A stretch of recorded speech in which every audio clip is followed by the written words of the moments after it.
Welcome to the Health Over Everything podcast. I'm Stephen Z. And I am SoCal Gula. Today we're going to have a information-packed episode about sugar. I am addicted to sugar, and I've always have been addicted to sugar. I have a sweet tooth, and it could lead to a lot of bad problems, and including weight gain and metabolic disease. So we're going to talk about sugar because I know a lot of people struggle with eating sugar. It is highly addictive. Some people say that it is 8 times as addictive as things like drugs, like cocaine, which is Yeah. insane because it is pretty addictive. Like you just get that look and you're like, oh man, is that a chocolate cake? I have to eat it. You're Yeah, not that too. stuff. Is that, I feel like eating sweets, it has something to do with like your pleasure in your brain. I don't know if it's like a mouth mind connection, but obviously, sweets taste good. So you get to a point where it's pleasurable just to indulge in. It Yeah. can be hard to stop yourself because it tastes so damn good. Yeah. And there's a lot of like things that are highly filled with sugar are things like sodas. Sodas have a lot of sugar in them. Mm. Candies, sweets, baked goods, breakfast cereals. A lot of people don't think that, but your cereals are filled with sugar. So you're just giving your kids a bunch of sugar to start the day. Ice Why is he so cream. hyper? Ice cream is filled with sugar, as everyone noted, just made with sugar. Energy drinks are a lot of sugar in there with other chemicals as well, so that's not good. Granola bars, snack bars, condiments, even like ketchup. Ketchup have a lot of sugar in it, and most people don't know that. And like sweetened yogurts and stuff like that. So there are a lot of sugars in those. Those are a lot of highly processed foods. Obviously, fruits have sugar in it, but they also have fiber, which basically, what is that? It lowers the absorption rate of the sugar. So it's actually better for you to eat. A lot of people say, like, oh, fruits have a lot of sugar. But what do they have? Right? Yeah, exactly. And your body's not gonna break it down as fast, so it's gonna be like a slower insulin spike. So, in nature, you're not gonna have like a Starbucks amount of sugar in a serving of fruit or anything like that. So I think your body knows how to handle the fruits that you eat. But if you like, I'm sure you guys have seen those videos when they have like like a regular cup and they'll start to fill it with sugar and like, well, this is how much sugar is in a Yeah. can of soda, and it's like fucking insane amount. Like half the damn glass is sugar. And Yep. I just don't think you're ever going to really get that in nature by eating a bunch of strawberries or something. Like it's going to take a while to build that level of sugar in your body from eating fruits. Yeah. And I'm looking right here. We're going to be looking at some notes here in this podcast as well. But it says that men should have no more than 36 grams of sugar per day, women only 25 grams. So that's like 9 teaspoons of sugar for a I man and like six one soda. Yeah. So like, let me actually see how much sugar. Let me just ask ChatGPT, how much sugar does one soda have? Because I don't have one with me right now. Sugar does soda. 36 grams. Well, that's my guess. Yeah. So a typical soda has about 39 grams of sugar Ooh. per 12-ounce can. So one soda has about 39 grams of sugar. Pepsi is about 41 grams per sugar, about a 12-ounce can. Mountain Dew, 46 grams. Sprite is at 38 grams. So yeah, so you're only allowed 36 grams of sugar per day, typically for a healthy diet on a 2,000 calorie diet, which is some people say that's high, but who knows? But 36 grams, and one soda has 39 to 41 grams. That's insane. Insane. Yeah. Dude, this might be a little bit off topic, but maybe not. Did you see that story of there was a woman who fed her daughter only Mountain Dew and ended up killing, I think it was a 4-year-old. She ended up Oh, I dying. did hear that story. But you're just Something giving like your that. Yeah, I didn't your look into freaking it. kid soda like in baby bottles. I'm like, but what the hell did you think was gonna happen? People are fucking insane. Yeah, I didn't even know that that would even kill a kid like that. How old was the If you're kid? getting no Like four other years old? nutrients, yeah. If you're getting no other nutrients, just feeding your kids soda, I don't know what's going on in that person's brain, Yeah, man. that's all they're. Yeah, that's insane. Like that's so sad. So yeah, that just to think one soda. So you drink one 12-ounce soda, and that's already more sugar than you need in one day. And you're given. I remember as a kid, like when I was 18, when I worked construction, we would sit there and pound sodas like they were beers, like Oh yeah. poke a hole in the side and like drink them, like chug them, just to be funny. and we'd just drink like my boss would buy like a whole thing of sodas. We'd drink them all day during construction, and that's what leads to metabolic disease and also weight gain, Yeah. obviously. Yeah, it's And funny. I feel like since I was a skateboarder when I was younger, that probably helped me a lot because I remember I would just have a damn 2 liter bottle. I'll just be chilling with it and chugging out of the 2 liter bottle. But at the same time, I would skateboard. As soon as I got home from school, I'd skateboard until it got dark. So I'm burning probably a ton of calories. So my body was able to kind of use that amount of sugar. But if you're just sitting there consuming that amount of sugar, I think that's when it becomes a problem. yeah. And like a lot of people just say calories in, calories out is what a diet is, but I really think when you're younger, like um your process speeds up a lot faster than it Oh is when you're yeah. older. So I think that has something to do with it as well. But yeah, we're definitely a lot more active back then. Our body doesn't hurt our knees and back like it does when we're 40. So we're out there just getting after it. I Yeah. was riding my bike all over town, skateboarding, all this stuff. Plus, to your body's so young, it's probably just better at handling everything. But after taking a beating over the years with the poor diet, drinking alcohol, smoking cigarettes, after, 10, 20 years of doing that, like your body's just not the same as it used to be when you were 18. Yeah. So, like, how addictive is sugar? Sugar is very addictive. Like we said, 8 times as addictive as cocaine or something. But there is a dopamine release, so is what it does. So when you eat sugar, it immediately gives you a dopamine release. Eating sugar triggers the release of dopamine, a neurotransmitter associated with pleasure and reward in the brain. This is similar effect to addictive drugs, they say. Cravings, the more you sugar that you consume, the more your brain craves it, and it's creating a cycle of addiction. So you can like actually after a while of stopping sugar, you can stop. Like I personally stopped sugar a couple times, and it's after you stop, like when you first stop, the first day, first, second day, third day, fourth day, you're craving sugar intensely. Like it's just amazing. Like it's just like a drug. You're fiending it. Your body's like, where's that drug at? But after like 7 8 days, a week, 2 weeks, 3 weeks, you stop consuming, you stop craving it as much, and you start getting used to your new diet. Your body adjusts and adapts. But once you look at that cupcake again and you eat it, and you're like, oh, I'll just have one. Like you said at the other podcast, I think you said about the Oreos, people just want to keep eating them, right? Yeah. So is So that how it is for you? Like, let's just say you stopped eating sugar for a couple of weeks. Do you think you could just have like 2 or 3 cookies? Or do you think no, you'd be like, you're back, like I'm all in, I'm having a it's damn crazy package? because like yeah, I could eat like sugars, like technically like certain things, like okay, obviously fruits have sugar in them, so that's doesn't matter. Like maybe some jelly or something. But once I start like eating like the cupcakes or like the donuts again, then it just seems like, oh, I had one yesterday, I'll just have another one today, and the next thing you know, I'm back on the habit again. Like, and before you Uh, even know it, it's crazy. It's just like drug addiction because like I said, I've stopped like 2 3 times before of sugar for quite a long time. Went through the withdrawal process, stopped, got my body adjusted, and then stop for a month, 2 months, 5 months, and then immediately, and then mhm. one day just eat a cupcake, and there you go. I'm back on the wagon again, and I'm eating candy, and then I'm going to a donut, then I'm eating a soda, and it's just like, what the heck? Like, how did I get back into this?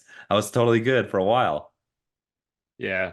That kind of it reminds me seriously so much of like me stopping vaping Yeah, because I don't think I have that same kind of attachment to sugars. I don't know if it's because I weigh my food out. It's like, if I'm gonna have some cookies, I put X amount in a bowl, I weigh it out, and in my mind, I'm like, all right, this is the amount that I can have. Like, I'm not gonna eat any more because it's outside of my calories or whatever that I have set for the day. But yeah, when I stop vaping, like, it reminds me so much of how you talk about sugar because as soon as I hop in my car, I'm like, oh man, usually when I'm driving, I'm smoking. So that's all I'm thinking about is like, why am I not smoking right now? And I'll be yeah. like, It's I crazy. should go by a liquor store and just get a vape. I'll stop next Monday. Like you Yeah, start to try to convince yourself to keep the habit going, but yeah, after about like a week or so, it kind of fades away, and you're like, all right, like I could do this. It's not so bad. But in the beginning, your brain is like you're having this battle inside, like. Do I do it or do I not do it? And your brain's trying to convince you, like, get the chemical. We want this. I like it. yeah. And there is a another biological factor is sugar causes rapid spikes in blood sugar levels, followed by sharp drops, leading to a feeling of hunger. So like Mm, and cravings for more sugar. So that's the crazy part. Your blood sugar spikes and it makes you more hungry. But there are psychological factors like you're saying.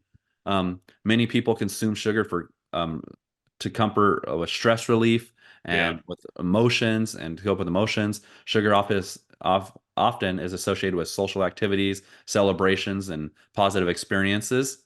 So, like, you go to a birthday party and that's a positive experience. Oh, have a cupcake, have your birthday has a cake in it and stuff. So it's like these psychological factors as well of why people are addictive and not just the Yeah. biological factors. And I know that too. Like, I'll get stressed out and I'm like, oh man, like you just want to eat like something bad, like sugary drinks and like, a long day of work.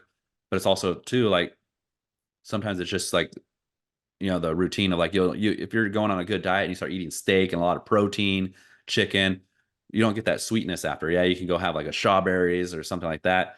But like a lot of people want something sugary like after they eat their dinner or after they eat a meal or um after they or before they go to bed. And it's crazy because like you just get that pattern and it's hard to break. Yeah.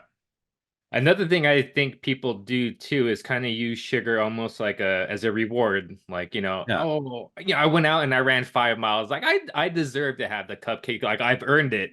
So it's just I think it's another trick that your mind plays on you to kind of keep that chemical addiction going. Yeah, and then also like the availability of sugar, it's everywhere. There's sugar like almost in all these products, all processed. It's so hard to avoid. Food companies heavily make sugary drinks and foods, particularly to children. So you get addicted when Yeah. they're really young. Like even like the cereals are filled with sugar and it's on the bottom shelf so the kid could see it with like a beautiful like a um with like a rabbit and on it and stuff or like some That's clowns. fun. Yeah.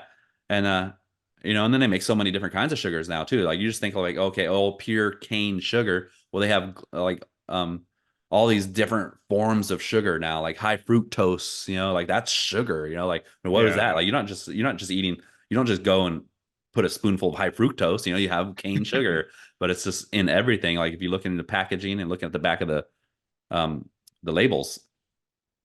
Yeah, that's crazy. I wonder what that does too, with a young child or having sugar at such a young age. I wonder if it kind of rewires your brain to a certain extent, almost like you're creating an addict, but we don't really think of it as Yeah. that because it's sugar and we don't really associate that with it being a drug. But it's a chemical, and if you become addicted to it, like you're saying, it's 8 times more addictive than cocaine. So it's like if you're getting a child at such a young age started, and it's almost a weird thing for their body not to have it. Like, that's how we have these problems later in life when you're older and you can't understand why you like sugar so much. Yeah. And the reason why we're doing this episode today is because, I personally have a sugar addiction, and I know a lot, and it's a huge thing in America, like so many diseases and stuff. But scientific evidence has also shown that sugar can have addictive properties, can be like you're saying of with cocaine and certain to like to drugs. Animal studies, research on rats have shown that sugar can lead to behaviors typical of drug addiction, including binging, withdrawals, and craving. And with human studies, functional MRI scans have shown that the brain's reward centers light up in response to sugar consumption in ways that are related to drug use. And then also some signs that you might have a sugar addiction are cravings, intense desire for consuming sugary foods, which that's what I definitely have. I'm like, oh man, I just want a donut so bad. And like wake up in the morning, that's the first thing you're thinking about. Loss of control, difficulty stopping or limiting sugar intake. Like you could just have one donut, but like you were saying earlier, one cookie. But why do you eat the whole thing Yeah. of Oreos? Why do you eat the whole row? Why do you eat the whole? Why do you go and eat get a dozen donuts and eat like 4 or 5? Tolerance, needing to consume more sugar to achieve the same pleasurable effect, which is crazy too. Because when you stop sugar for a while, after like a month or two, and you go and eat one thing, you could feel the effect of like your blood sugar rising. It's like, oh man, you feel that like that jolt. But after you start eating it for a while and you're eating a high consumption sugary diet, then you don't notice it as much. Like it's just like how when you drink or when you smoke, you just get tolerant to it. And the withdrawal symptoms, which we'll talk about in a little bit here, experiencing like symptoms of headaches and irritability. Those are signs that you have it That addicted. all the things that you just stated basically are like like characteristics you see in an addict Yeah, that's what I was addicted to saying. cocaine or something. Yep. That's what it makes me think too. When you have something like fruit, you're not going to get such a rise out of like your dopamine, but once you have something that's so dense with sugar. Once your body gets it, it like woo, like it wakes it up, and it's like, all right, like I want more of that. Where like a piece of strawberry is not going to elicit that same strong effect. Yeah, exactly. Yeah, strawberry is a lot different and just not as sweet either. It's, like it just doesn't like processed sugar just seems sweeter.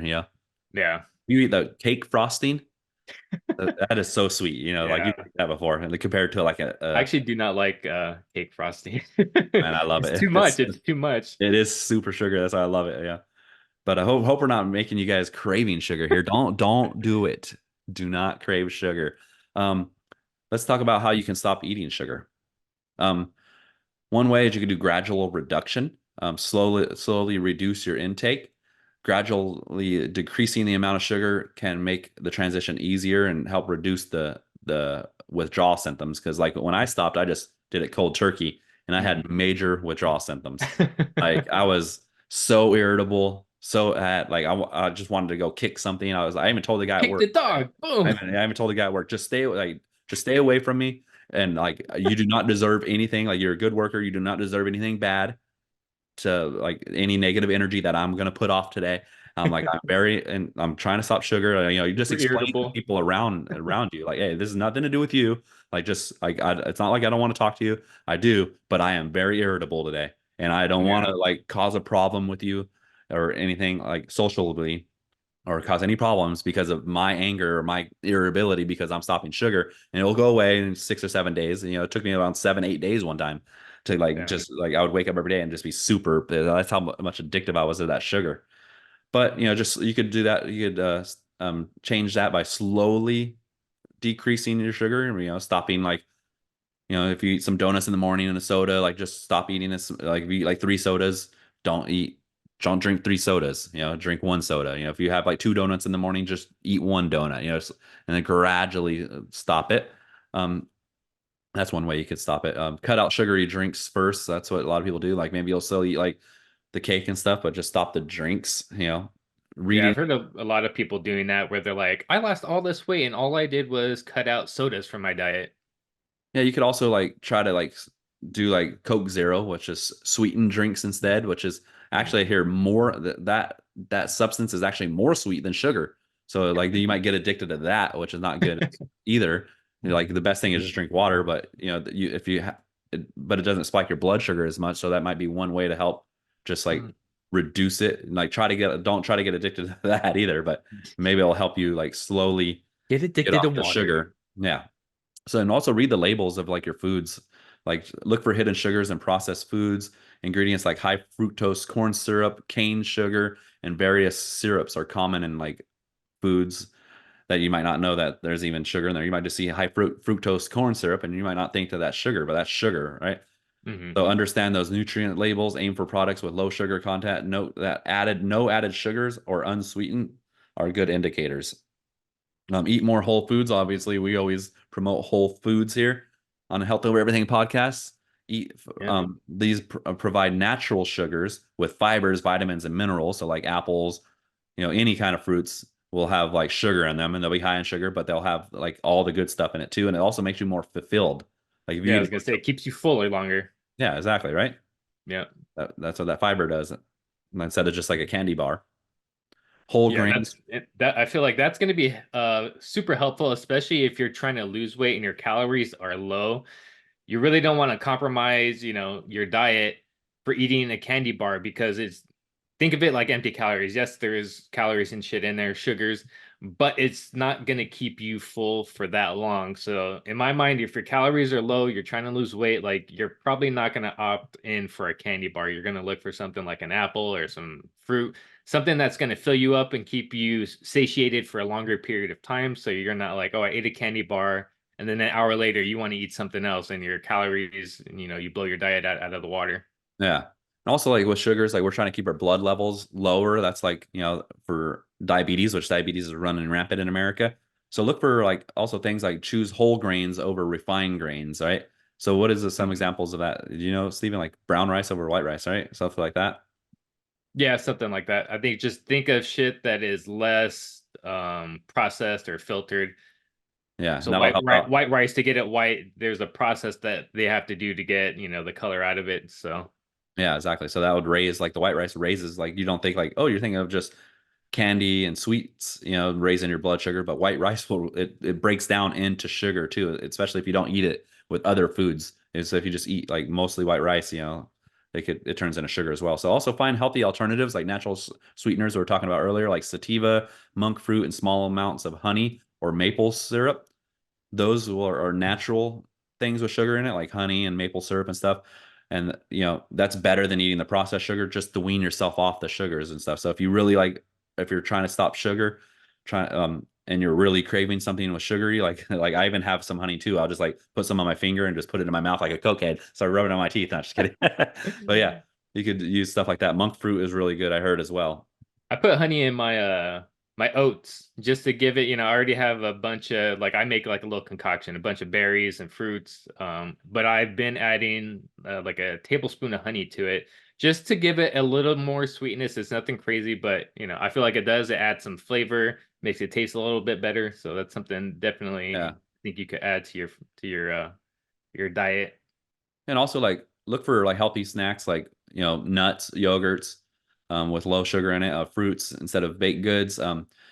Just like eating healthy meals like filled with protein, healthy fats, and stuff like that, and fiber to keep you satiated longer will help reduce the Mhm. cravings. Like sometimes like I'll have like major like sugar cravings going on, but then I'll go and eat a steak and potatoes and stuff like a sweet potato and stuff like that, and then I'll be satiated. I'll be like, okay, I ate something. So Yeah. then I won't go for the candy as well. So that's also or the sugar. So that's a good thing as well to do. Like just eat a nice healthy big meal that gets you full. Stay Yeah. hydrated as well. Drinking a lot of water will help you crave sugar less. Sometimes thirst is mistaken for hunger or sugar cravings. Yeah. I So was gonna say that. what were you gonna say? That a lot of times people think they're hungry when they're actually just thirsty. Yeah, that's crazy. And then so yeah, you're just thirsty. Yeah, somebody I forgot who I was listening to was basically saying that like if you're hungry, just try drinking some water. And I've done that because I used to just, I drink a gallon a day. There'd be times where, especially when I was trying to lose weight, where I was just fucking starving. Like your calories are low, and I was just like, fuck, I can't eat until I get home because I've already eaten everything and I'm at work.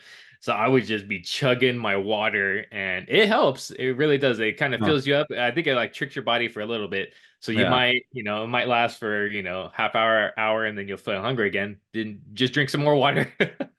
That's a good point. And Works also, for a like little bit. help reduce sugar cravings is to get enough sleep. Adequate sleep can help reduce cravings and also managing your stress. A lot of people get stressed out, and obviously sleep will help with the stress as well. Like do some like maybe some yoga or meditation or something to help Mhm. lower your stress because that will help. Because people will stress eat like junk food without they're so stressed like oh man and just not think because they're so stressed out that they'll just go and eat whatever is in front of them and like obviously keep sugar out of your house is a huge way of like if you're It's that stressed out and there's dopamine sugar hit. there, yeah, Like, oh, instead of feeling stressed out, now my body is feeling this reward pleasure chemical, and now everything's not so bad. yeah, that's the thing. So like, educate yourself on, do some education too, like through ChatGPT or Google or whatever. This podcast, we're trying to educate you on sugar. That will help. Seek support. Share your goals with your families and friends and help you stay accountable. And also just be mindful of your triggers. Like recognize situations, emotions, and environments that trigger sugar cravings and develop strategies to cope with that. And because obviously, like I was saying, like you have like if your triggers is just having it in the house and you're gonna eat it, don't buy it at the grocery store. So figure out a way not to buy the stuff and bring it into your home because next thing you come home from a long stressful day at work, you're stressed out and you'll just eat what's in front of you, which is sugar. So it's like just keep that Yeah. shit out of your house and also reward yourself. Treat yourself to non-food rewards like a massage, a new book, or a fun activity to celebrate your progress. Yeah, that was gonna be my number one thing is just don't keep it in the house. Yeah. Yeah, Because that's even like it makes me think about, I keep going back to the vape because I really don't feel like I have a sugar addiction, but I did have a vaping addiction. So yeah. um there'd be a lot of times where I'd buy it and then let's just say Friday, and then I'd smoke for the weekend, like, all right, man, like you're done. And Sunday I would throw it away. And then Monday, sometimes I buy another one. So to me, it's almost this. It makes me think about buying a pack of cookies, and then yeah, I'm just gonna eat it till Sunday, and then whatever's left, I'm gonna throw it away. Like, just get it out of your sight. It's like the Yeah. same, out of sight, out of mind.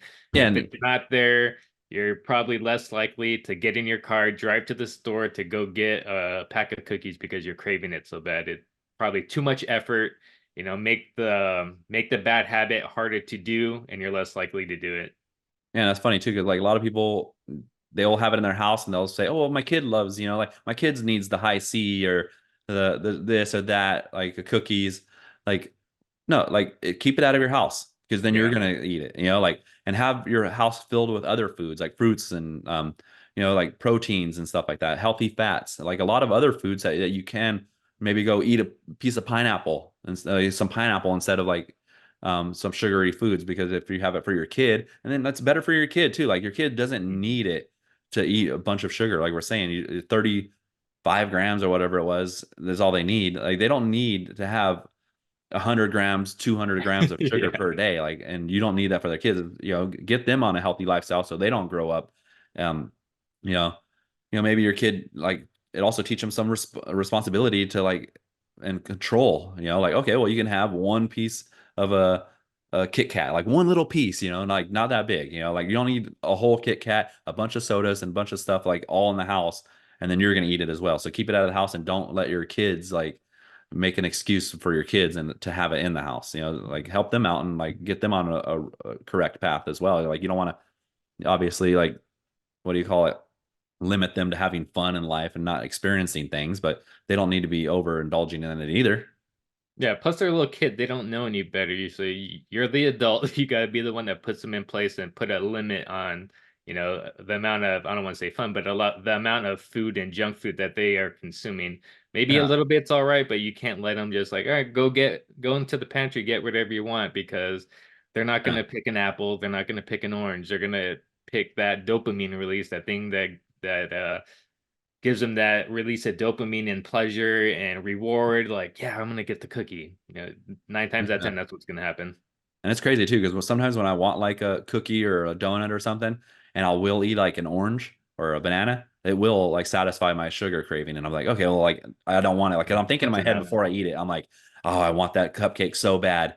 And then I'm like, oh, you could just eat an orange. I'm like, ugh, I don't want a fucking orange. Like that's like just sounds horrible. Like a cookie sounds so much better, so much more Yeah. fun and rewarding, and it's so good and so tasty. It's gonna give me that what I need.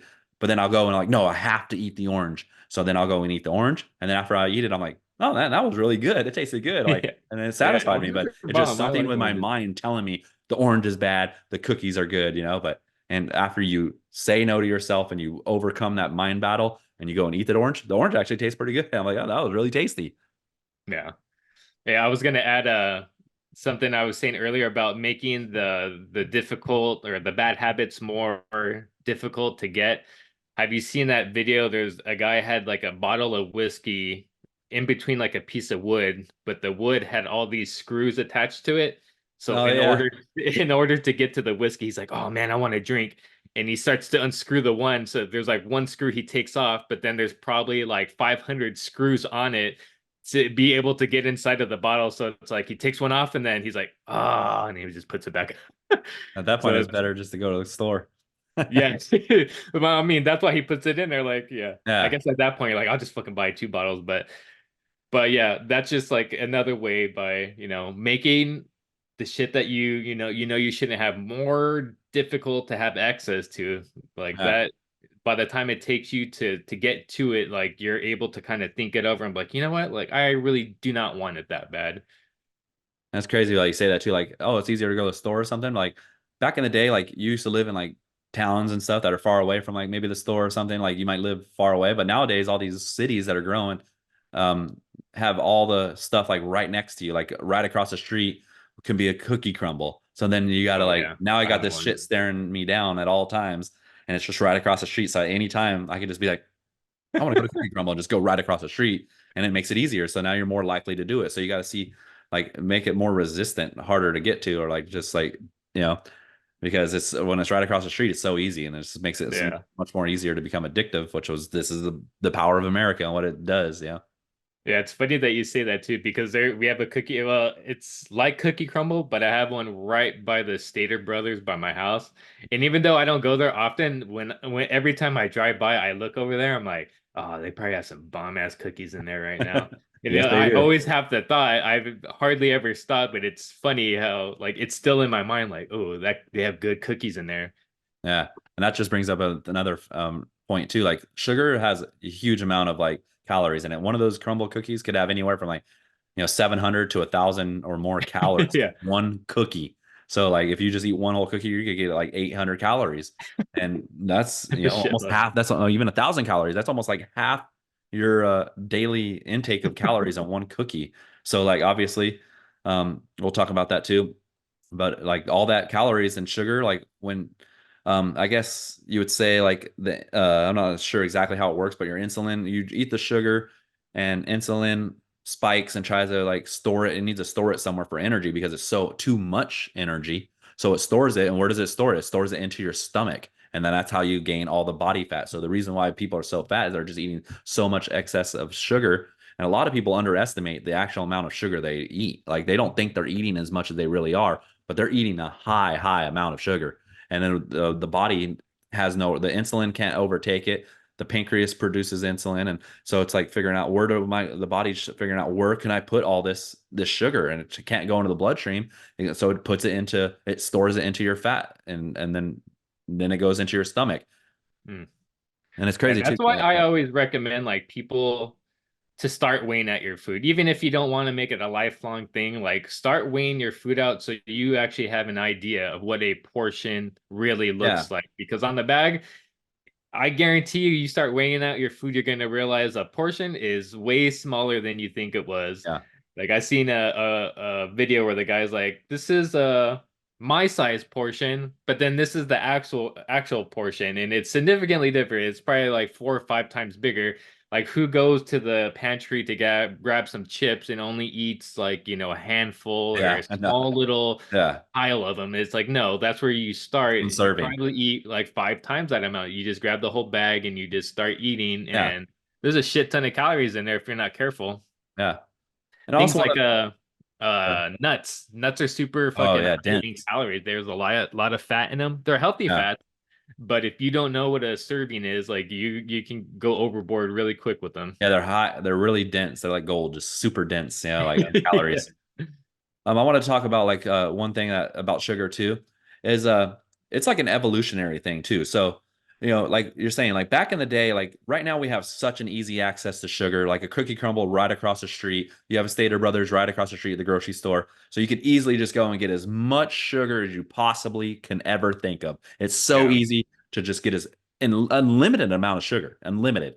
But Yeah. back in the day, it wasn't always like this. There's sugar is only produced in so many things, like fruits, right? And so if you're going back in the day, as we're hunters and gatherers for thousands and thousands of years, and just becoming farmers, you have maybe like you'll go and find some meats, a pig or a cow or something. I don't know if the cows are back then, but animals, right? Yeah. Protein. So it was very hard to find sugars, and like sugars are really really high in calories. Well, back then your body wanted to find as many calories as can to survive. Back then everyone was underweight, and there was nobody that was overweight back in these hunter gatherer days through our Yeah. evolutionary progress.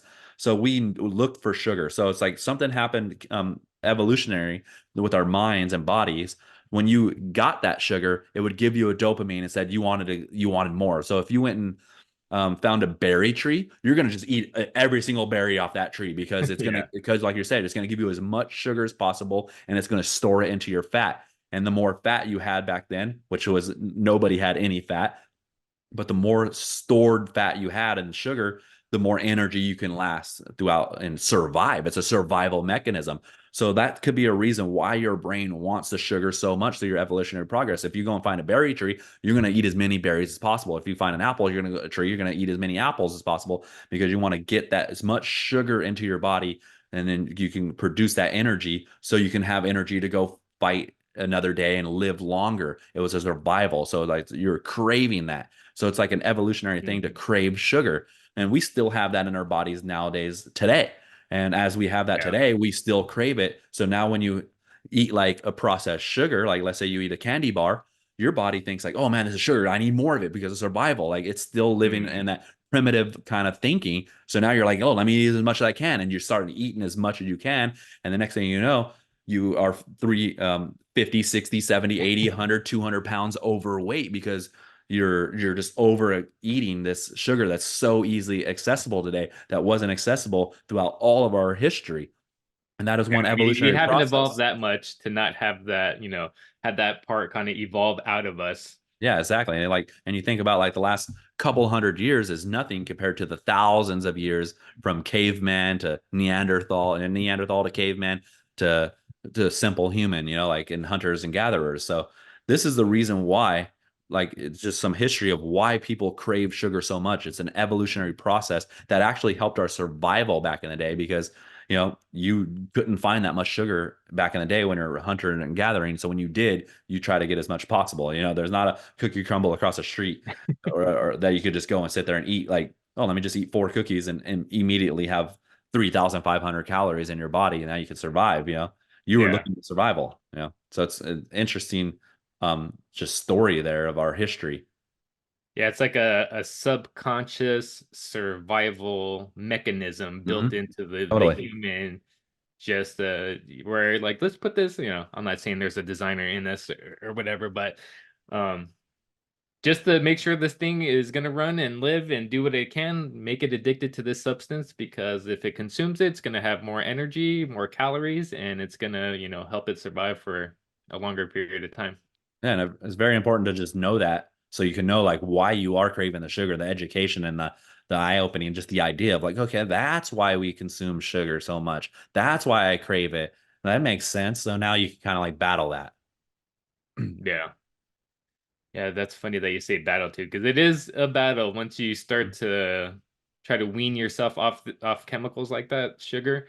Um, you'll have a little battle with yourself, and you'll try to convince yourself to keep eating it, and it's kind of your job to remind yourself is, if you're overweight, I need to stop this. I'm consuming too much of it, or health reasons like diabetes. Um, it might be a battle at first, so be prepared for that. But after, I would say about a week or so, like it gets easier, and you Yeah, just gotta stick it out and beat definitely. and win that battle for that week. And like we say, like always just have your why. You're doing it for your health. You're doing it for your kids. You're doing it for your family. You're doing it for yourself to live longer and live healthier because um being healthy, excuse me, and also like just you feel better. Like if you stop eating sugar, like you think like, it makes you feel bad when you eat too much sugar. I trust me, I know you start getting irritable, you get mind Mm. fog, you start feeling bad. But once you actually get off of it, like after the withdrawal symptoms, like you start feeling a lot better. So anyhow, let's talk about some of the withdrawal symptoms.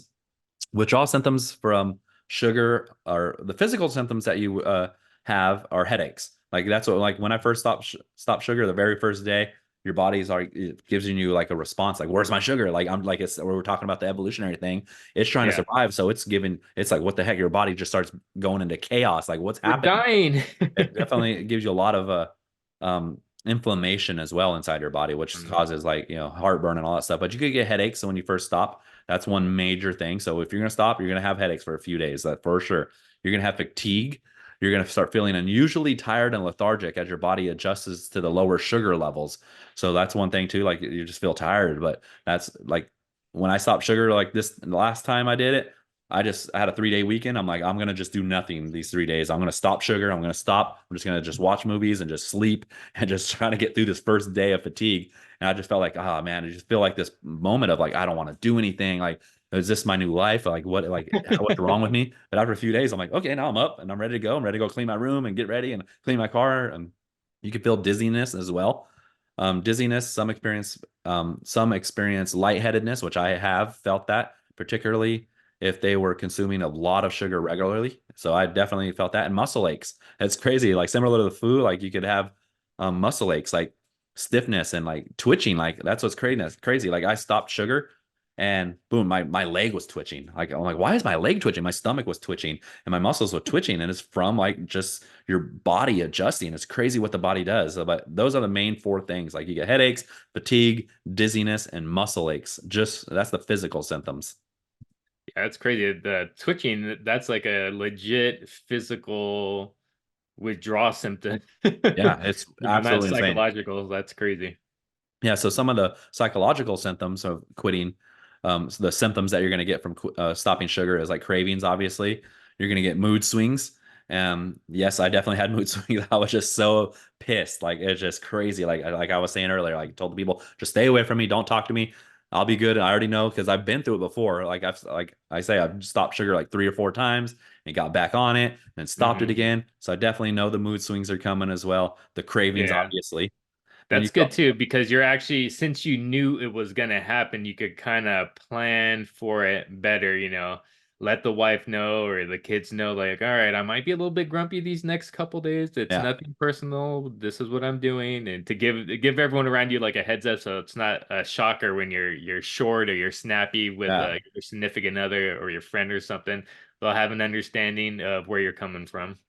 Yeah, so if this is your first time ever trying to quit sugar, just take this as advice and just look forward to that. And like this is what's going to happen. And also like this is some tips that you can use as well. Like just tell people, like, hey, I'm going to quit sugar, so be prepared. Like don't be like, hey, what is up with you? What's wrong with you? Let them know so they know what's going on. And Yeah, also you could exactly. get depression as well. Some people might feel down and depressed during the initial phase because you're missing what you had. You're missing that like that the food, the pleasure that it gives you. So you could Yeah. have depression and you could have cognitive issues, which I definitely had. Difficulty concentrating and brain fog. I definitely had those two things. It's just like, oh man, I can't even think straight. I also have that when I am eating sugar and also with the withdrawals. Like I'll eat a bunch of sugar and I'm like, man, I just can't. I'm trying to like do my work on my computer and I just can't think straight and stuff. And it's just insane. They're like a fucking sugar overload. You can't focus. Definitely. Especially when I go to Cookie Crumble and have a cookie, like it's crazy. 'Cause I go to Cookie That's funny Crumble that you said it could or cause donuts. depression, though, but it makes sense that if you're consuming a chemical that makes you feel better and you're taking that chemical away, and then your body's like, well, now I don't feel good anymore. I'm not happy. I don't have any pleasure. So Yeah. that's crazy. Like we say, it does go away. This is just the withdrawal symptoms. As soon as your body adjusts after like a week or two, um, those kind of definitely go away. A lot of those symptoms, but this is going to happen in the first week. It takes about 7 or 8 days, like to get rid of these withdrawal Yeah, symptoms first usually. first week is a bitch. Yeah. You could also have digestive symptoms, bloating. Some individuals experience bloating and changes in bowel movements, which definitely it's just your stomach starts feeling like mine will start gurgling different. Like my bowel movements will be different. Like I'll notice that as well. And you could feel nauseated as well. Mild nausea can occur while your body adjusts to the different diet, and that's on any kind of diet. Yeah, even Temp, going from like eating bad to eating healthy, there was a time for me when I started eating more healthy that my stomach was not having it. Like my stomach was gurgling, like you yeah. said, like it just changes like I don't know if it's like your gut microbiome, like everything in there is adjusting to the new healthier stuff. So there was like a process of adjustment going from bad food to healthy food. Totally. That's totally what's happening. Your microbiome and all that stuff is just adjusting. And it's insane because I've adjusted to a few different kind of diets, high protein, higher fats, no sugar. And every time like I'll get like different gurgling and my stomach will be different. I'm like, what the heck's going on here? You think something's wrong with you. But just, if you do start feeling these symptoms in your stomach, you don't need to go rush to the doctor. Uh, um, if it lasts more than like 3 or 4 days, then you might want to go check it out. Or if you have severe pain, that might go check it out. But usually it's just your body adjusting. Yeah, that makes sense. Yeah. So tips to manage your sugar withdrawals, which you need some tips. Stay hydrated, eat balanced meals, like we're saying, get enough sleep, exercise regularly. Physical activity can help reduce cravings and improve mood. So if you're feeling bad mood, like you go exercise, you get that dopamine hit a different way. You could gradual reduction, as we said, healthy snacks, avoid artificial sweeteners. Those sometimes can prolong the cravings for sweet foods because, like we said, that artificial sweeteners can be even more sweet than sugars. So you might need like one soda, like if you're stopping sugars and you need one Coke Zero, okay, go for the Coke Zero. That's going to stop you from drinking the actual Coke. But don't try to avoid those as much as possible. And as we said, just seek support with friends and family. This podcast, reach out to one of us if you need some help.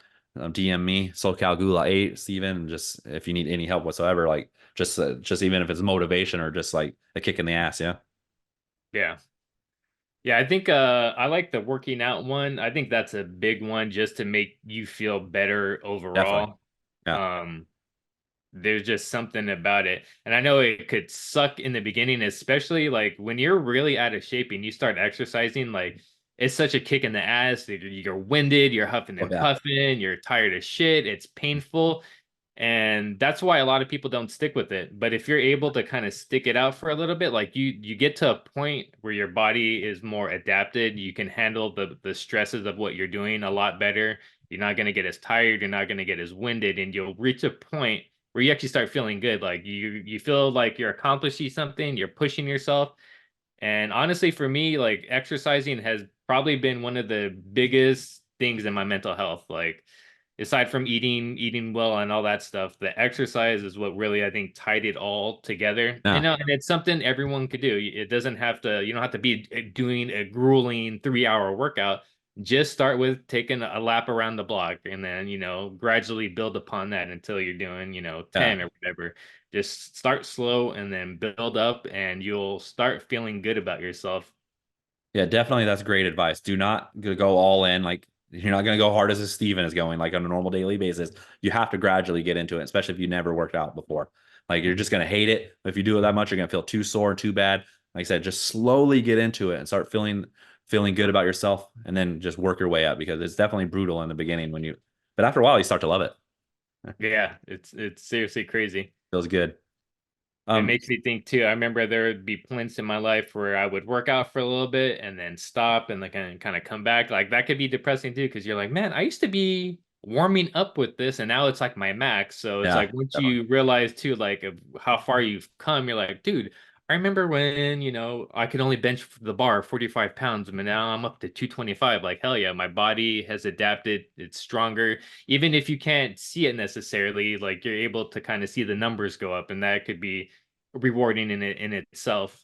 Yeah. So definitely start working out, start exercising. That'll give you that dopamine hit, even if it's, just start off small. And that can help you replace the sugar cravings as well. But some positive side effects. Let's get back into the side effects of sugar. So let's get some side effects. Side effects of sugar. Like this is crazy. Some positive side effects of stopping sugar is you get improve your energy levels. You think that like you need some caffeine or whatever, like you need some sugar hit to improve your energy levels. Well, actually, stopping sugar and it will improve your energy levels. And I definitely attest to this because I definitely have a lot better energy levels. And sugar actually gives you a energy boost at first, but then you hit the crash, and then it Mm. actually is worse. Like I feel worse energy levels. So without the sugar spikes and crashes, your energy level may stabilize, right? One thing Mm. that people might notice is like you have better skin health by stopping sugar. Like people don't know that your skin actually gets a lot better by reducing sugar. It can decrease inflammation in your body and potentially lead to clearer skin. So if you want that clearer skin, you look healthier, younger. And I even have like your mother-in-law, like she was all telling me, man, you look younger. I'm like, that's because I stopped sugar. Like I'm Nice. feeling more, I'm glowing more. My skin's better. Yeah. Obviously, weight loss, you're going to have weight loss it's much easier to have weight loss when you cut out sugar. Cutting out sugary foods can reduce overall calorie intake, and so that aids in weight loss. And like you were saying, like the sugar just gets stored into your fat. Reduce risk of chronic disease, which is probably the biggest one. Like obviously weight loss will help with that as well, but lowering sugar intake can reduce the risk of diabetes, heart disease, and other chronic conditions. So like obviously diabetes is huge in America because of the amount of sugar people eat. Yeah. It leads to stroke and heart disease and all that. So like if you want to live longer, cut out that sugar. You can improve your mental clarity and also better digestion. Those are the positive side effects of sugar. I wonder if the first one that you mentioned, stopping sugar makes you feel better. I wonder, or have more energy. I wonder if that has to do with when you initially like you get a monster or something. I wonder if your body kind of becomes conditioned, like, oh, in order to have energy, I need to have this sugar. But then, like you said, you have the crash. Yeah. So at first, it's like more of this, like you're creating like a chemical sugar dependence. Like, oh, I need this in order to function. It's like a No? psycho. Maybe it's kind of physiological and also psychological. But when you stop after a certain amount of time, it's like your body realizes, oh, I don't need all that sugar anyways, and I actually can function better without it. Now I don't need this other outside source in order to Yeah. feel a certain way. Yeah, definitely, definitely.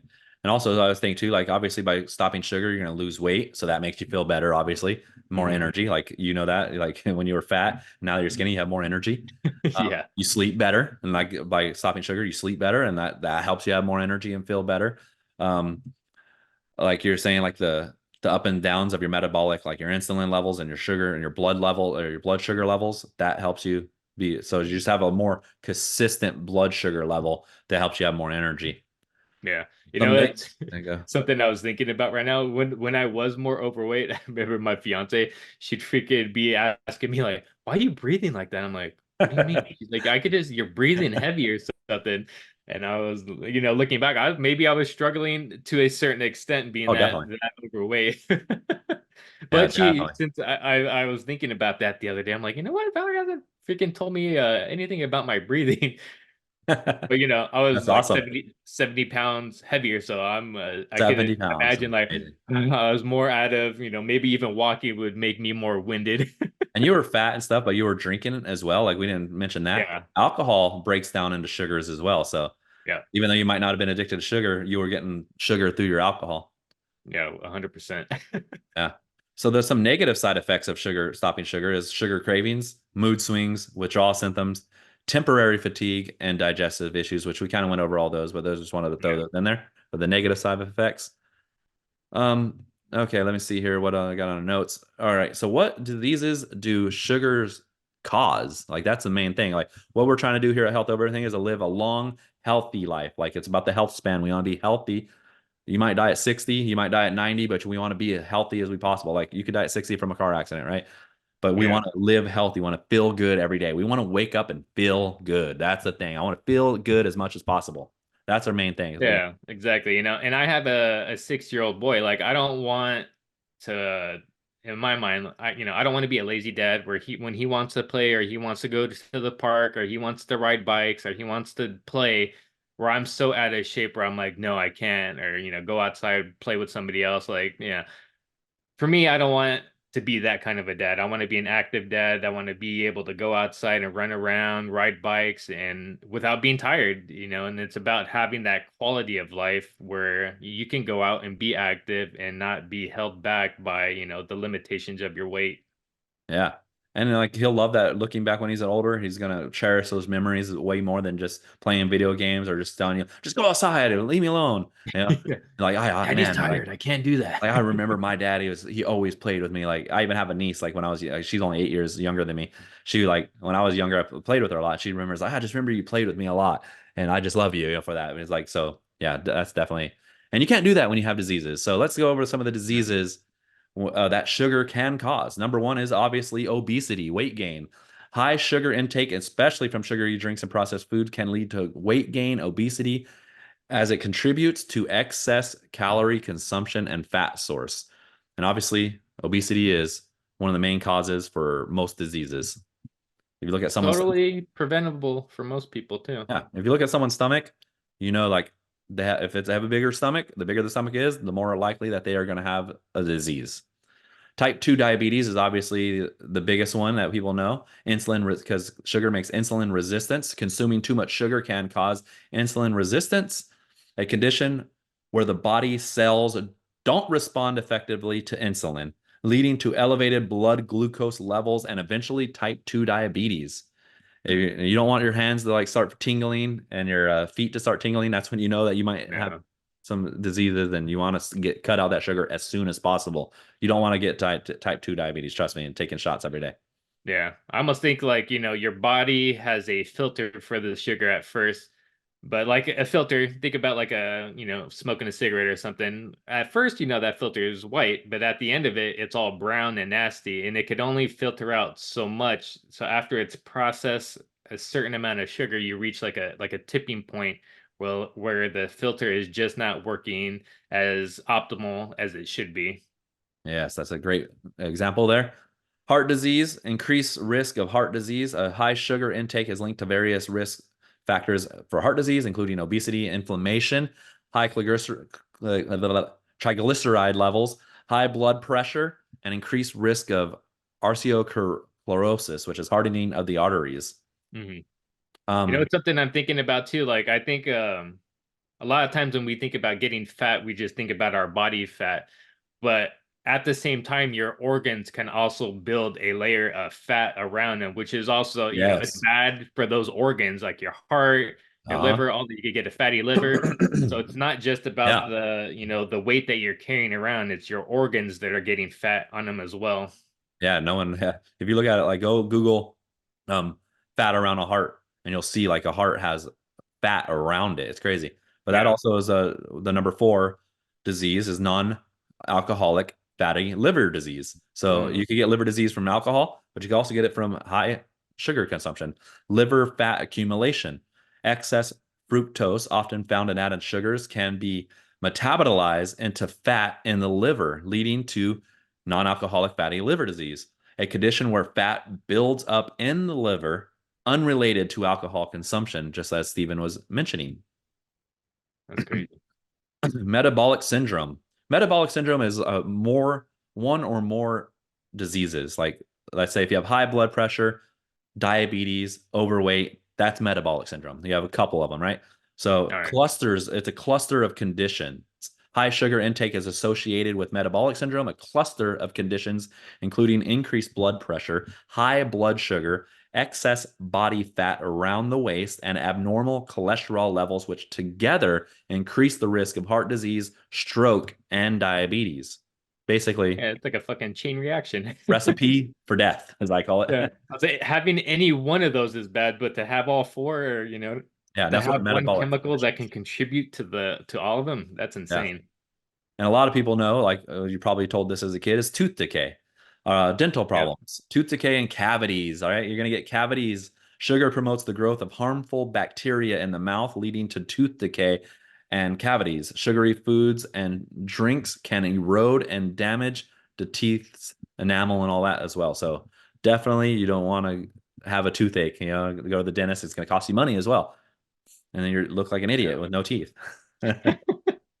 Chronic inflammation is another one.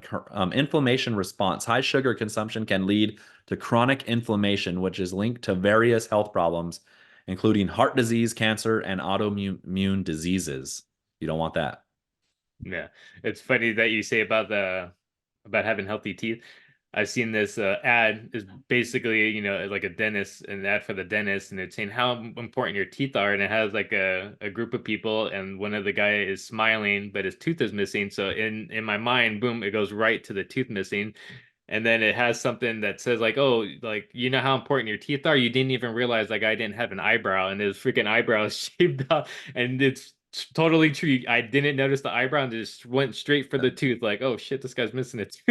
But that is like literally one of my favorite memes. I always share it to everybody. I love that meme, and I'll Oh share it again. shit.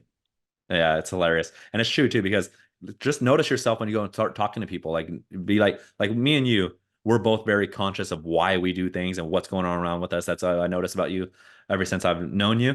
You're like, why are those people? What are they thinking about? You're consciously thinking of what you're thinking about, what's happening. Yeah. But do that when you go talk to somebody. You'll notice that you look at their mouth. You're not, a lot of people don't look at the eyes. Yes, you look at the eyes here and there, and you do, but you're mostly looking at the mouth. It also helps you kind of understand what they're saying, because like you're obviously hearing it, but also by seeing it, you see how they're like, you're lip reading as well, but you're looking at Mhm. the mouth and you're looking at the teeth. And so everyone's looking at your teeth. That's one of the most first things that people actually look at is your mouth. And if you're eating too much sugar, you don't want to lose a teeth, because even if you lose a back teeth, what happens? Now you have room for your other teeth to move, and then you Yeah, start ending shift up with around. gaps in your front teeth. Yeah, exactly.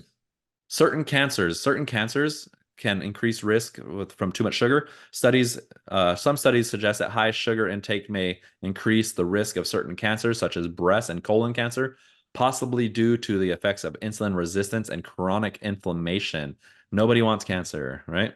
That's a big one, but I Mhm. think type 2 diabetes is the biggest one. But yeah, you can definitely, with metabolic syndrome and stuff like that, you're going to get cancer as well. But also, another thing is gout, which I never had, but also ursic acid levels, urkic. I don't know that word. But yeah, ursic Eric? acid, yeah, ERIC, acid levels. Consuming too much sugar, particularly fructose, can increase urtic acid levels in the blood, leading to gout, a form of arthritis characterized I can't talk right, by painful and joint inflammation. Mm. And then a couple more here, three more. Cognitive decline, brain health is important. High sugar intake is linked to increased risk of cognitive decline and dementia. Excess sugar can impair brain function and contribute to conditions like Alzheimer's disease. Which, you know what I was going to say? Like, I've also heard that, you have type 1 diabetes, type 2 diabetes caused by sugar, right? I guess type 2 is caused by sugar. Um, but I've heard that most people are calling Alzheimer's disease type 3 diabetes. They're labeling Mm. it that because over time, eating too much sugar can lead to Alzheimer's disease as well. So, that's a horrible disease that some people have seen their elderly parents or parents go through, just forgetting who you are, forgetting everything that they've lived in. And you definitely want to reduce that risk by reducing your sugar consumption. Yeah, I think I remember hearing that there might be a correlation with alcohol and Alzheimer's too. Makes Yeah. me think maybe it's something with the liver. What if something in the liver is what causes Alzheimer's? Hmm. Yes. Yeah, they're still studying a lot with Alzheimer's, Yeah, but yeah, we don't that's know definitely yet. true. Skin aging, it's called glycation. Excess sugar in the bloodstream can lead to glycation, a process where sugar molecules attach to proteins and fats, forming a harmful compound that damages collagen and elastin in the skin, leading to the premature aging and wrinkles. So you want to look old, you want to get wrinkles, keep eating that sugar. No one wants sugar. So like definitely like, we know people that are looking older than they are at 40 and they drink a lot of alcohol and alcohol breaks down to sugars. So it's like that could be a reason Mm. why. You don't want to look older, you want to look like I was saying, like people tell me when I stopped eating sugar for a while. They're like, oh man, you look younger. I'm like, oh, I must be, I'm glowing and I feel better. Like, and it's your skin is what people see. And also, depression and anxiety can form from sugar, too much sugar. This is the last one, mental health. Studies show that have found that correlation between high sugar intake and increased risk of developing depression and anxiety, potentially due to the impact of the brain function and inflammation. So, yeah, those are the 12 diseases that sugar can create. And that is crazy. 12 diseases from too much sugar. Yeah, I never would have fucking even thought about that. And it's funny too, when you're younger, when I was younger, you're not thinking of as sugar being a bad thing. Yeah, Maybe exactly. maybe too when I I was didn't younger, either. too, like I wasn't thinking about anything health conscious, but Mhm. but definitely not, I'm pounding a freaking 2 liter bottle, just drinking it out of the Yeah. bottle. You're not thinking like, So oh, much this sugar. this could be bad later down in the line. Yeah, like your skin, gout, metabolic disease, cancers, type 2 diabetes, heart disease, all this stuff is bad. And like basically it just makes you like having too much weight as well. Like and looking fat and bad skin. You don't want none of that. And it's crazy. Yeah, Like just like you just think like you're saying, like you just think it's really good and that's why we're doing this podcast. So people can have like people are struggling with sugar and a lot of people are not educated enough. That's what this whole podcast is. The education, entertainment, and just awareness about health and in general. And sugar is yeah, one of the biggest things out there. That's why I wanted to do this podcast today because sugar is very addictive. It's so many people have diabetes and like are victims of sugar and they don't even know it. Like a lot of people just are not atone or aware of like what it actually does and how bad it really is. yeah. And for me personally, I'm not saying that you need to avoid sugars altogether. Like, I 100%. Yes. think, you need to have some sort of a balance, and only you really know what kind of person you are and how much sugar you're actually eating throughout the day. But, I think a cookie here and there isn't going to kill you. A piece of cake isn't going to kill you. You don't have to Oh no, be it's definitely not going to kill you. live a super boring life, but be mindful about what you're consuming. Have a few cookies, maybe five, or just don't eat the whole damn package and don't make it a daily thing. you know Yeah, like they always say, too much of anything is bad. Yeah. Too much Too much water of kill you. yeah. So the thing is, I was saying earlier, like too much oxygen will kill you. You breathe oxygen for 80 years, you die, Yeah, But yeah, it's just you got to put it manageable. If you have a problem or not. If you're overweight, you're probably eating way too much sugar. Like, like stop eating sugar and like maybe just reduce it. Like see how many like Steven, he loves tracking his food. Track how much grams of sugar you eat per day. if you're 35 for a man, like 28 or something for a woman. See if you drink one soda, you're drinking too much. Like, okay, maybe you want to do double, like, but like track it. See if you're eating 300 grams of sugar, try to get it down, like tracking it, try to get it down to 150, cut it in half. You don't have to stop it totally. And then once Yeah. you cut it in half, try to cut it down in half again to 75, like try to just track your shit and see what you're doing, because you just got to have an awareness of what you're actually doing. And maybe if you stop it, if you're eating 300 grams of sugar a day and you go down to 75, you'll notice that you lose 5 pounds, 10 pounds. And now you can correlate that. Okay, that's because of the sugar. Maybe I could do it more. And that's a positive reinforcement thing that could help you get healthier. The thing is, just Yeah. try to make strides to be better. Yeah. Plus, I think tracking helps too because now, instead of something in your imagination, you can actually see it. Especially if you're putting it in an app, you could see the numbers, the portions. You could see how much the portions look like. Like I think humans were very visual creatures, so I think that is an aspect that can help you just by visually being able to see it on your phone. Like, all right, these are the other numbers I'm at, or this is what the portion looks like, and now I can make adjustments from there. Yep. Yeah. So, our last little section here, before we wind down the podcast, I just want to talk about the sugar, um, the chemicals that sugar produces as well. Try and get Okay. everything in here. Like, sugar can produce chemicals through your body metabolic process. When you consume sugar, your body breaks it down into simpler forms like glucose and fructose. These are then processed through the body and metabolic pathways, resulting in the production of several chemicals and byproducts. So glucose, like when it breaks it down to glucose. After sugar is broken down, glucose enters the bloodstream and used for energy. Excess glucose can be converted into glycogen for storage in the liver and muscles, or into fat for long-term storage, as we talked about earlier, right? That's what gets stored as the glucose, not the actual sugar, like it breaks down into glucose. Yeah. It also produces insulin. The pancreas releases insulin in response to rising blood glucose levels. Insulin helps cells absorb the glucose for energy and storage, relating and blood sugar levels. So that's what happens with type 2 diabetes.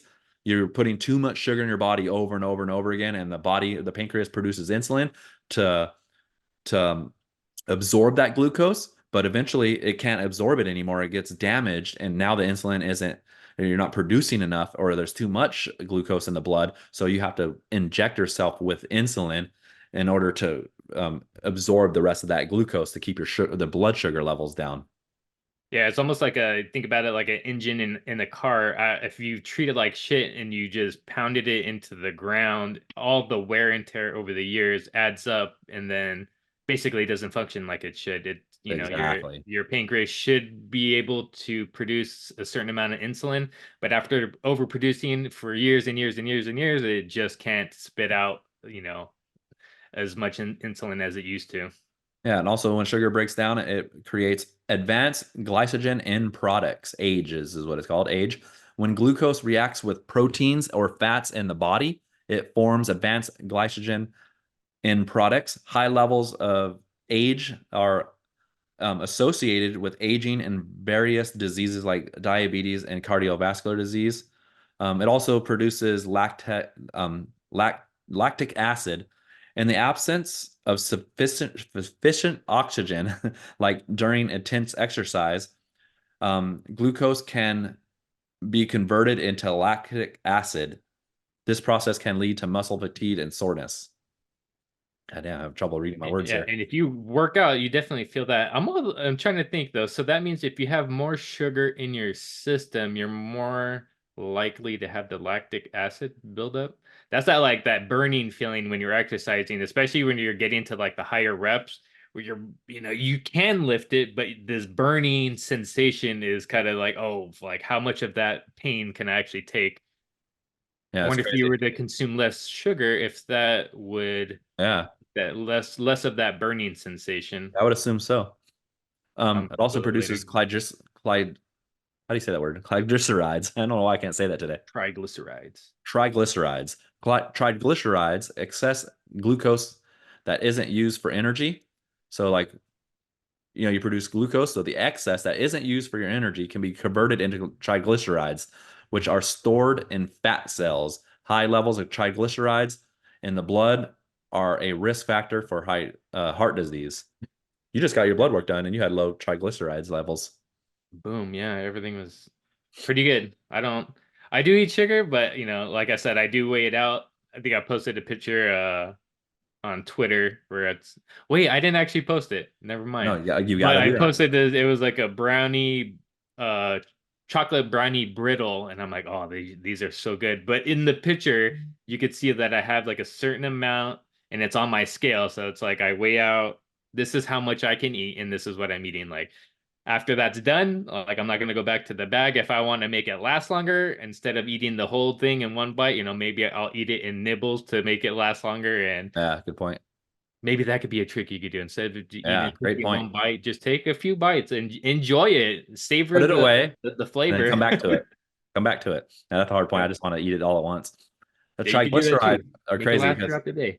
so when you're eating too much sugar, your body breaks it down to glucose, and then obviously the insulin absorbs that, and but the extra turns into triglycerides. So when you have a high triglyceride level, that means you have too much sugar in your body, which is not good because that's obviously a risk. And another thing it does is free radicals. High sugar intake can lead to increased production of free radicals, which can cause oxidative stress and damage the cells, which like when you eat blueberries and stuff, it's called what is it? Antioxidants.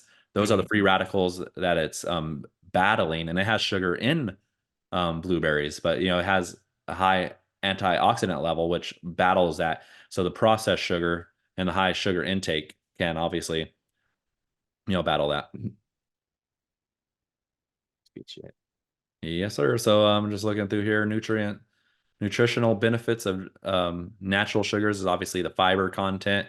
Natural sugars, like fruits, obviously, natural sugars and fruits and vegetables come with fiber, which slows sugar absorption, helps regulate the blood sugar levels, and help promote a feeling of fullness. Natural sugars, like fruits, also have nutrients. Foods and natural sugars are often rich in essential nutrients such as vitamins, minerals, and antioxidants, like we were just saying. And also, fruits and vegetables have lower glycemic index. Many whole foods with natural sugars have a lower glycemic index, meaning they cause a slower, more gradual rise in blood sugar levels. So that's another thing. The glycemic index is how fast that food rises your blood sugar levels. So you want foods with lower glycemic index, which fruits have a way lower glycemic index than obviously processed sugars. Yeah. It's almost like I think of, you do a hit of cocaine, you're gonna get that boom, that immediate rush. But if you're eating fruit, it's not gonna have that immediate effect. You'll kind of slowly come up and then slowly come down. And Yeah. probably you're not gonna crash because you had too many strawberries.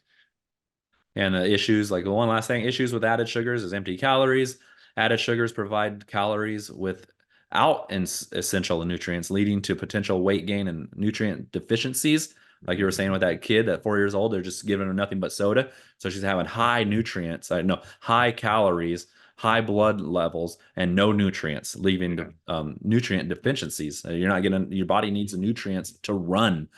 properly. These certain Blood, vitamins and minerals. yeah, So like blood sugar spikes. Obviously, food with added sugars can cause a rapid spikes and drops in blood sugar levels, increasing the risk of insulin resistance and type 2 diabetes and increased health risk.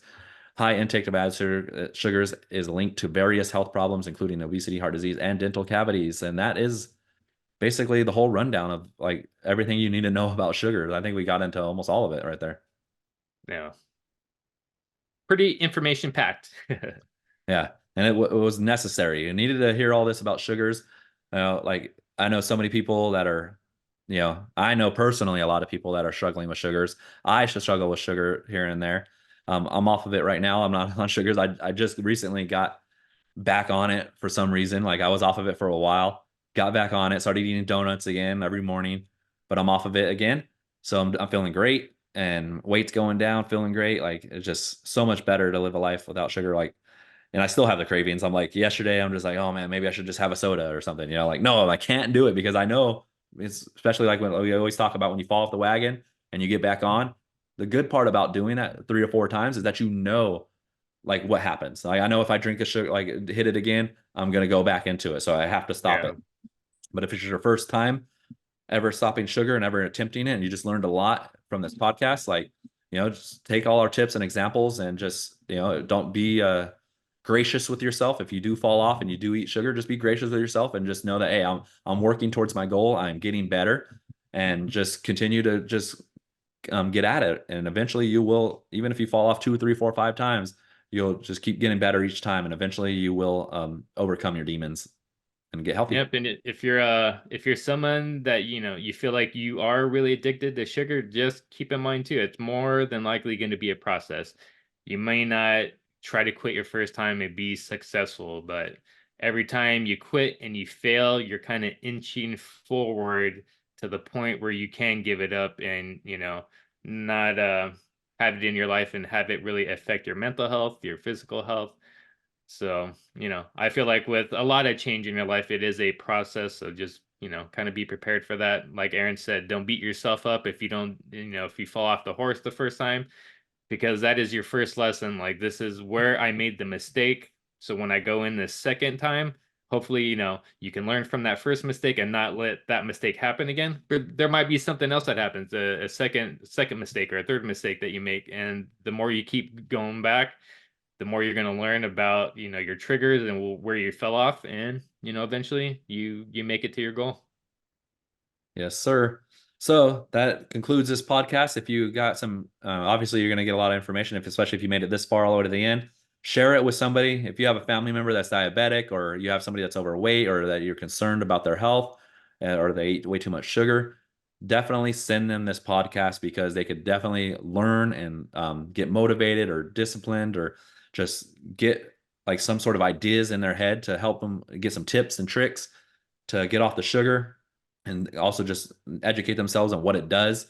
So yeah, share this with somebody that needs it, because you could save their life. Like, this can be changing, you could change one person's life that you care about, right? So share this out, and tell them to subscribe to the podcast as well, because we need the subscribers, get to get the subscriber count up so more people can get this information out there, and we're going to continue to make information packed podcasts, and also have guests on, and also talk about current events and everything else health related. Yep, we're just trying to help one person at a time kind of battle through their fitness goals and their health goals. It could be challenging, but if we could build a community and have people that support us, and a source where you could get information, that's all we're trying to do, all of that stuff. Yep. And remember, we're all work in progress. We're all struggling to get better every day. Some of us are in different levels. You're at where you're at, but that doesn't mean anything. All it means is that, that you are where you're at, and you're going to get better. And you're obviously taking the first step by listening to this podcast. So appreciate you guys. And thank you. And this is it for the Health Over Everything podcast, episode 41. I'm SoCal Gula.